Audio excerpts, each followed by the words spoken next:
Hi, it has been a while, so I hope that everyone has been doing well in the preparation for FFM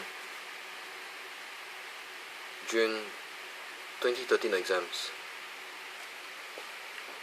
I know that everyone has trying very hard to prepare themselves for the exams, but I will again help you to refresh again once more what are the key areas of focus. Hopefully you're on the right track, and if you're not, maybe through this video this will really align you or help you get back onto focusing on the more likely topics.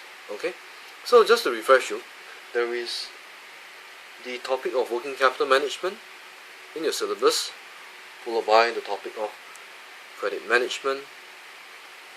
If you don't remember what is credit management, that refers to your accounts receivable management, where you cover the areas of factoring and also invoice discounting. I hope that you have spent time reviewing this. Of course, this was tested just not long ago in the December 2012 exams. Okay, and this was according to the examiner report. Okay, you should know how to do working cap management, but the thing is, it may not appear in section B, it could appear in section A instead. Okay, got it? Okay, now going on next, there is also the third part, which is cash budgeting. Now I'd like to re-emphasize again that you should have already prepared yourself for the cleared funds forecast. If you have not, please go on to review that, especially the format. The format is very important. Okay, and where please also ensure that you understand what is a float. Okay, this refers to any funds not yet cleared by the bank. Okay, now next is cash budgets, which are fairly simple. I'm not too worried about your intake having difficulties doing this. This is generally quite manageable. Right. And the next thing, of course, as mentioned to you before, is the topic of investments. Now, what I mean by investments is, if you can recall, the four specific investments. They are certificate of deposit, commercial paper, bill of exchange, deposits. Got it? And ensure that you understand and remember how to explain the four things or factors that management will evaluate in making an investment decision. They include return, risk, maturity, and of course not forgetting liquidity. Got it? Now I need you to be very familiar with how to explain these. You could be asked on this. Okay, got it? Right, this is a potential area, so I would expect you to be very well prepared for this.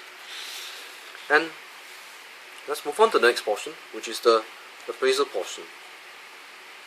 The topic of appraisal, where we talk about the four methods of appraisal, or 5 methods: accounting rate of return, payback period method, where you do your simple payback, and of course your discounted payback. Okay, if you have not been preparing for discounted payback, please make sure that you at least know how to do this. Okay, got it? Okay, next thing is the MPV. Okay, and to end off, internal rate of return. Now these are the core calculation methods, but you also have to be aware that there is the process of investment evaluation. Do you remember? There is the feasibility study, right, and then the detailed evaluation, which I would expect you to have at least have some idea how this is to be described. Okay, right, and then of course after detailed evaluation you will need to know, very important, is that there has to be authorization and of course implementation, correct? So, and so on. Now this may not be very important in your current exams, because the maximum amount of marks that you may get for doing this potentially could be 4 marks. Okay, so watch for this. This is a potential area. Okay, now going on.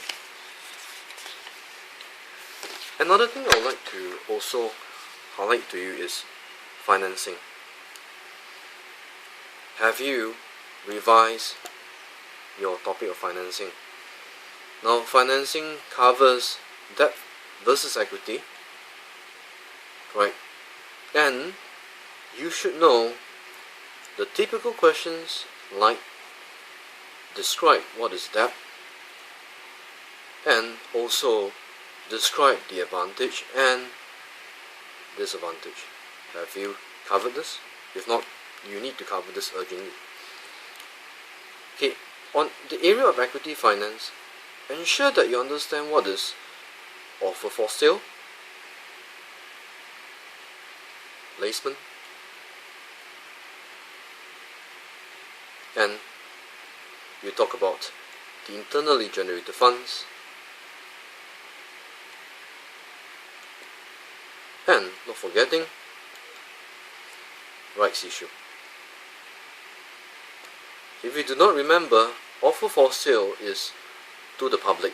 That means to anyone who may be an interested investor, like people like you and I. Okay, so this surely involves advertising costs, printing, and what else? You have to pay the stock exchange some fees. Anything else? Maybe legal fees as well. Placement, however, is also to offer shares, but to a select group of people. They are specifically your institutional investors. Now, you may wonder what's the difference between public and institutional investors. Institutional investors would be like your banks and investment funds. Now, the reason why you want to do a placement is because it assures high issue price. That means, in other words, you get more out of your equity financing. And what else? It assures you of high confidence. The confidence that you get that price, the high issue price. Anything else? Now, of course, it is less costly. Okay, if you have not covered this, please do have a quick look at it. Right? And what else? I would also expect you to have covered a bit of gearing.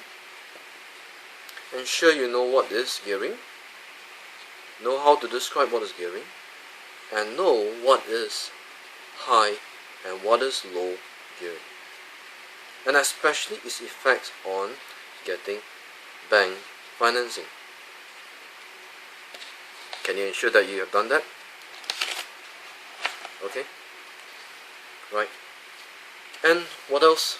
Just now a student was asking me about business angels and venture capitalists. Now, venture capitalists is a potential area. I hope that you have not forgotten about them.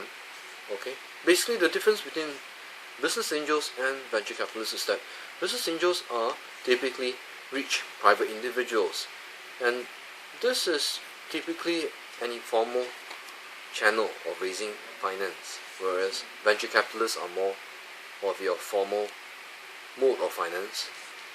Usually these people, the venture capitalists, they are much more organized, and unlike the business angel, venture capitalists can get you a lot more financing versus business angel. Okay, fine.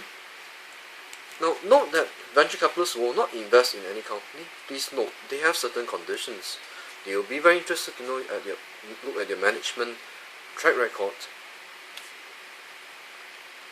forecast performance, correct, and they'll be very interested to know about your market and whether there are any competition, right? And perhaps even things such as innovation. How good are you? Or how good is the company in terms of coming out with new products that no one has, for example. Okay, so if you have already looked at all this, very good. Final checklist.